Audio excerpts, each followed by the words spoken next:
नमस्कार दोस्तों, एक बार फिर से आपका स्वागत है target with Goswami YouTube channel में। मैं सुनील गोस्वामी और रैपिड फायर टेस्ट सीरीज़ हम कर रहे थे। आज का टेस्ट नंबर 7 है। ये दिल्ली पुलिस, आरआरबी, एनटीपीसी जितने भी आने वाले एग्ज़ाम हैं उन सभी के लिए इंपॉर्टेंट है। इसके अंदर हम 20 क्वेश्चन करते हैं, आप सब जानते हैं। अभी तक आप 6 टेस्ट जो हुए हैं वो नहीं किए हैं तो आप जो है डिस्क्रिप्शन में लिंक दिया है वो सारे करें और प्ले लिस्ट में भी जाके कर सकते हैं। लास्ट में बात करेंगे जो आज ट्विटर का जो हैशटैग एसएससी के लिए चल रहा है उसके बारे में। पहले हम अपनी पढ़ाई कर लेते हैं। चलिए, फर्स्ट क्वेश्चन है एस्बेस्टस क्या है। What is asbestos. कुछ बच्चों की ये भी डिमांड थी कि थोड़ा इंग्लिश में बताइए, तो थोड़ा बहुत इसमें देखा। एस्बेस्टस आप सब जानते हैं। एस्बेस्टस क्या है? कैल्शियम मैग्नीशियम सिलिकेट है या फिर एलुमिना है, कैल्शियम है, मैग्नीशियम सिलिकेट है। तो राइट आंसर क्या होगा इसका? ये है मैग्नीशियम सिलिकेट। ठीक है, कलर चेंज कर लेता हूँ मैं इसका। तो ये क्या है? मैग्नीशियम सिलिकेट है। ठीक है, एस्बेस्टस। चलिए आगे देखते हैं हम।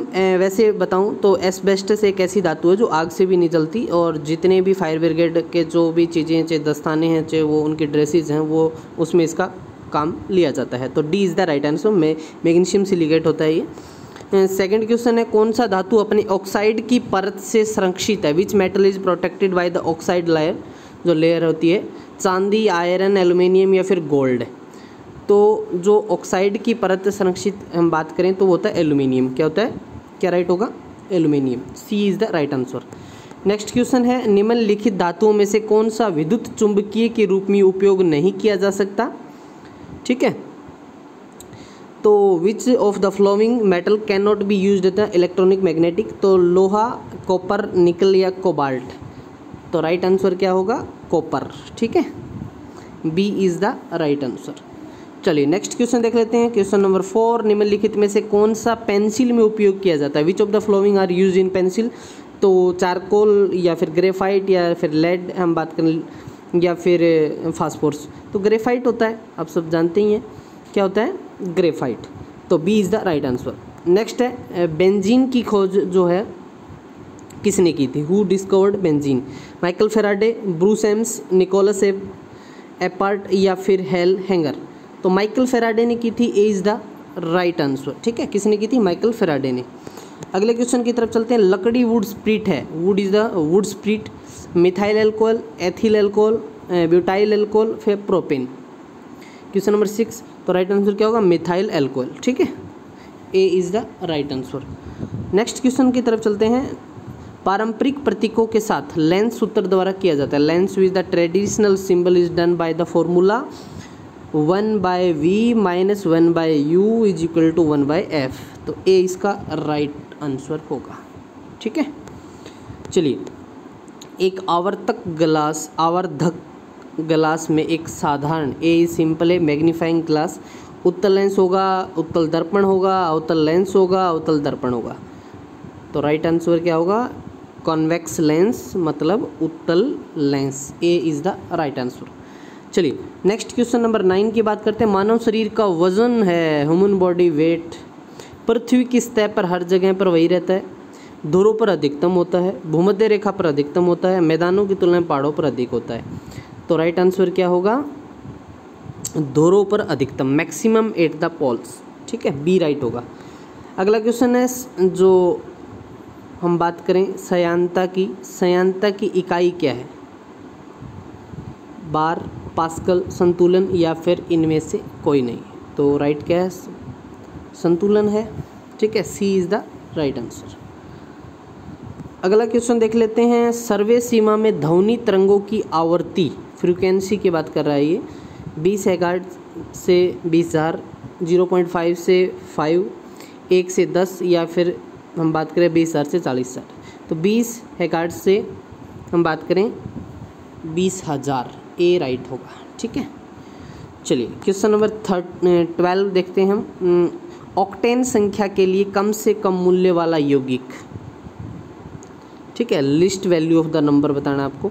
N heptane, 2 methyl heptane, iso octane या फिर 2 डाइमिथाइल हेक्सेन। तो राइट आंसर क्या होगा क्वेश्चन नंबर 12 का? N heptane. ए राइट होगा। अगला क्वेश्चन है क्लोरोफॉर्म का उपयोग निम्न अनुसार किया जा सकता है। Analgesic, anaesthetic, antimalarial, antibiotic. तो 13 क्या होगा? एनस्थेटिक, बी राइट होगा। क्वेश्चन नंबर 14 है नमक जो NaCl एक उत्पाद है, साल्ट इज ए प्रोडक्ट। तो कमज़ोर अम्ल और कमज़ोर अक्षार, मजबूत अम्ल और मजबूत अक्षार, स्ट्रॉन्ग एसिड स्ट्रॉन्ग बेस, कमज़ोर अम्ल और मजबूत अक्षार, मजबूत अम्ल और कमज़ोर अक्षार। तो राइट आंसर क्या होगा? हाँ, तो राइट आंसर क्या होगा इसके अंदर? मजबूत अम्ल और मजबूत अक्षार, strong acid and strong base, B is the right answer. ठीक है, ये होगा। आगे बढ़ते हैं क्वेश्चन नंबर 15। पृथ्वी की परत में सबसे प्रचुर मात्रा में पाए जाने वाला तत्व कौन सा होगा? Oxygen, nitrogen, manganese, silicon. तो आप सब जानते हैं कि ऑक्सीजन है सबसे ज़्यादा। आगे बढ़ते हैं सोडा लाइम कांच का प्रमुख घटक निम्नलिखित में से कौन सा है? Which of the following is the major component of soda lime glass? तो sodium oxide, calcium oxide, calcium carbonate, silica. तो राइट आंसर क्या होगा? Calcium oxide, B is the right answer. ठीक है, चलिए नेक्स्ट क्वेश्चन नंबर 17। हाँ, मोहर नमक है, सील साल्ट जो होता है, सॉल्ट होता है अपना, इज 1। सरल लवण, मिश्रित लवण, द्विक, डबल साल्ट या जटिल नमक? तो ये डबल साल्ट है, सी राइट होगा। नेक्स्ट है शोधित स्पिरिट, प्योरीफाइड स्पिरिट की बात कर रहे हैं। तो मिथाइल स्पिरिट होता है, मिथाइलेटेड स्पिरिट होता है, मिलावटी आयोडीन होता है, या फिर 95% एथिल एल्कोहल होता है, या 100% एथिल एल्कोहल होता है। तो राइट क्या होगा? राइट आंसर क्या होने वाला है इसका? 95% एथिल एल्कोहल। ठीक है, सी राइट होगा इसका। चलिए, हो गया यहाँ तक अपना। क्वेश्चन नंबर 2 क्वेश्चन हो रहे हैं। निम्नलिखित में से किसको दार्शनिक ऊन कहा जाता है? Which of the following is the called philosophical woollen, जो वूल है हम बात करें, ऊन कहा जाता है। तो किसको कहा जाता है? जिंक ऑक्साइड को, सी राइट होगा। और लास्ट क्वेश्चन अपना, किस प्रक्रिया के कारण कुछ समय के बाद चांदी काली हो जाती है? क्यों हो जाती है ऐसा?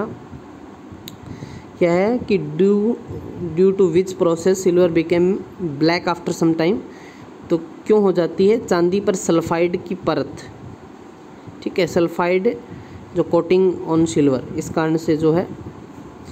तो ये थे हमारे टॉप 20 क्वेश्चन जो हम जो है इस सीरीज़ के अंदर करते हैं। चलिए अब बात करते हैं एसएससी का जो रिज़ल्ट की बात है, न्यू वैकेंसीज़ की बात है, पेपर की बात है, सारी बातें जो है चल रही हैं। आज के टाइम हैशटैग ट्रेंडिंग कर रहा है और बहुत अच्छी बात है बच्चों के लिए कि उनका जो एग्ज़ाम टाइम पे होना चाहिए। जो एग्ज़ाम जैसे 2017 का भी जो CGL है वो अभी पेंडिंग है, उनका भी सिस्टम केस है उस पर। 2018 की जो है सारा कुछ लेने के बाद तो सब चीज़ें जो है एक शेड्यूल के अकॉर्डिंग होनी चाहिए, जो नहीं हो रही हैं।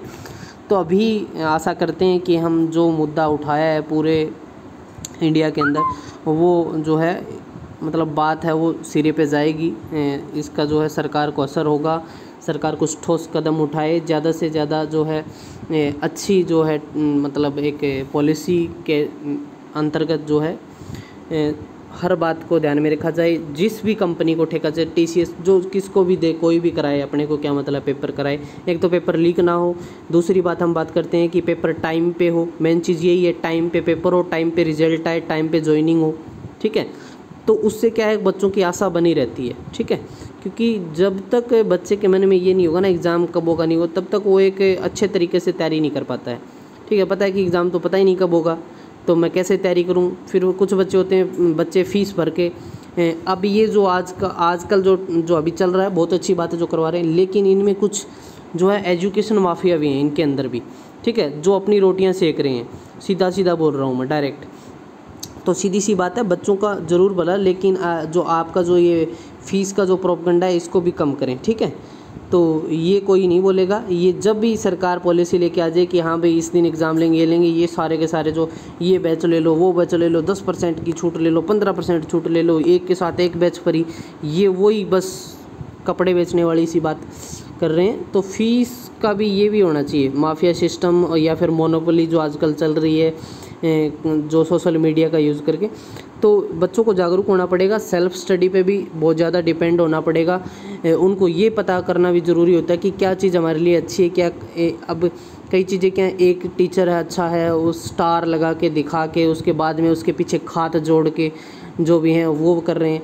तो इन चीज़ों से भी आपको बचना चाहिए। ज़्यादा से ज़्यादा मेन चीज़ आपकी स्टडी, कितना ही बड़ा इंस्टीट्यूट हो, कुछ भी हो, कितना ही बड़ा टीचर हो, जब तक आप अपनी सेल्फ स्टडी 4-5 घंटे नहीं करेंगे कुछ नहीं हो सकता। ठीक है, तो अपनी स्टडी तैयारी करते रहें और किसी प्रकार की कोई गलत लैंग्वेज का यूज़ ना करें। ज़्यादा से ज़्यादा आप ट्वीट कर सकते हैं, बहुत अच्छी बात है, सब आपकी बात सुनी जाए, लेकिन कोई भी गलत कदम ना उठाएं, आपके भविष्य का सवाल है, याद रखना। चलिए, थैंक यू। वीडियो को लाइक शेयर ज़रूर कर देना।